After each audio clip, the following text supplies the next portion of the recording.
கடக லக்னத்திற்கு ஜீவனாதிபதி செவ்வாயாவார். ஜீவனஸ்தானத்திற்கு அதிபதியான செவ்வாய் 5ஆம் அதிபதியாகவும் விளங்குகிறார். கேந்திர திரிகோணத்திற்கு அதிபதியான செவ்வாய் லக்னாதிபதி சந்திரனுக்கு நட்பு கிரகம் என்பதால் இந்த லக்னத்திற்கு மிகச்சிறந்த யோக காரகனாவார். செவ்வாய் நிர்வாக காரகன் என்பதனால் பொதுவாகவே கடக லக்னத்தில் பிறந்தவர்கள் சிறந்த நிர்வாக திறமை கொண்டவர்களாகவும் அதிகார குணம் மிக்கவர்களாகவும் இருப்பார்கள். அரசு சார்ந்த துறைகளுக்கு காரகனாக சூரியன் கடக லக்னத்திற்கு 10ஆம் வீடான மேஷத்தில் உச்சம் பெற்று உடன் செவ்வாய் சேர்க்கை பெற்றால் அரசு சார்ந்த துறைகளில் உயர் பதவிகளை வகிக்கக்கூடிய யோகம் உண்டாகும். சூரியன் செவ்வாய் இணைந்து குரு பார்வை பெற்றால் அரசு துறையில் சிறந்த நிர்வாகியாக விளங்கும் அமைப்பு, போலீஸ், இராணுவம், பாதுகாப்பு துறைகளில் பணிபுரியும் அமைப்பு, பலருக்கு உதவி செய்யும் பண்பு உண்டாகும். சூரியன் செவ்வாய் 10 அமைய பெற்று சனி பகவானும் பலம் பெற்றிருந்தால் மக்களால் தேர்ந்தெடுக்கப்படக்கூடிய உயர் பதவிகளை வகிக்கக்கூடிய யோகம் உண்டாகும். சூரியன் செவ்வாய் உடன் இணைந்து சந்திரன், ராகு அல்லது கேது சேர்க்கையோ சாரமோ பெற்றால் மருத்துவத்துறையில் அறுவை சிகிச்சை நிபுணராக விளங்கக்கூடிய அமைப்பு உண்டாகும். சூரியன் செவ்வாய் புதன் சேர்க்கை பெற்றிருந்தால் கட்டிடப் பொறியாளர், கம்ப்யூட்டர் பொறியாளராக விளங்கக்கூடும். செவ்வாய் சந்திரன், ராகு அல்லது கேது சேர்க்கை பெற்றால் மருந்து, கெமிக்கல், ரசாயன தொடர்புடைய துறை, வேளாண்மை, உணவு வகைகள், ஓட்டல் எனவும் மேற்கண்டவற்றுடன் இணைந்து குரு பார்வையும் பெற்றால் அரசு துறையில் கௌரவமான பதவிகளை வகிக்கக்கூடிய யோகம் உண்டாகும்.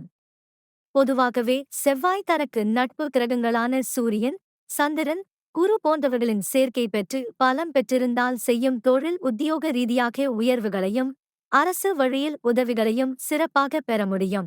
செவ்வாய், குரு, புதன் சேர்க்கை பெற்று வலுவாக அமைய பெற்றால் ஒன்றுக்கும் மேற்பட்ட தொழில் செய்யும் யோகம், வங்கி பணிகள், வெளியூர், வெளிநாடு தொடர்புடைய தொழில், பணம் கொடுக்கல் வாங்கல், பங்குச் சந்தை மற்றும் ஏஜென்சி, கமிஷன் போன்றவற்றின் மூலமாக லாபங்கள் உண்டாகும்.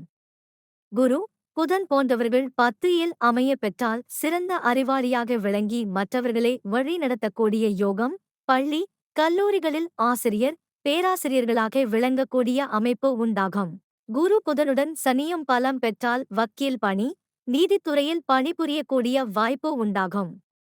செவ்வாய் சனி இணைந்தோ பரிவர்த்தனை பெற்றோ அமைய பெற்றால் கூட்டு தொழில் மூலமாக அனுகூலம், கட்டிடக்கலை, ரியல் எஸ்டேட் போன்றவற்றில் சம்பாதிக்க முடியும்.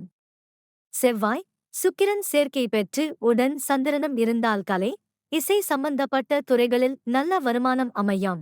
செவ்வாய் சுக்கிரனுடன் புதன் அல்லது சனி சேர்க்கை பெற்றால் சொந்த தொழில் செய்யக்கூடிய யோகம், ஒன்றுக்கும் மேற்பட்ட தொழில்களில் வருமானம் ஈட்டக்கூடிய அமைப்பு உண்டாகும்.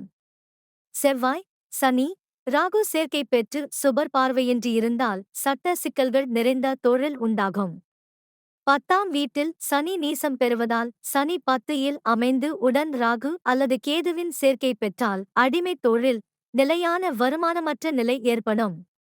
செவ்வாய் புதனுடன் சேர்க்கை பெற்று பலமாக இருந்தால் கணக்கு, கம்ப்யூட்டர் போன்ற துறைகளில் அனுகூலங்கள், சம்பாதிக்கக்கூடிய வாய்ப்பும், கடக லக்னத்தில் பிறந்தவர்களுக்கு பூமி, மனை மூலமும் உடன் பிறந்தவர்களின் ஒத்துழைப்புடன் சம்பாதிக்கும் யோகமும் உண்டாகும்.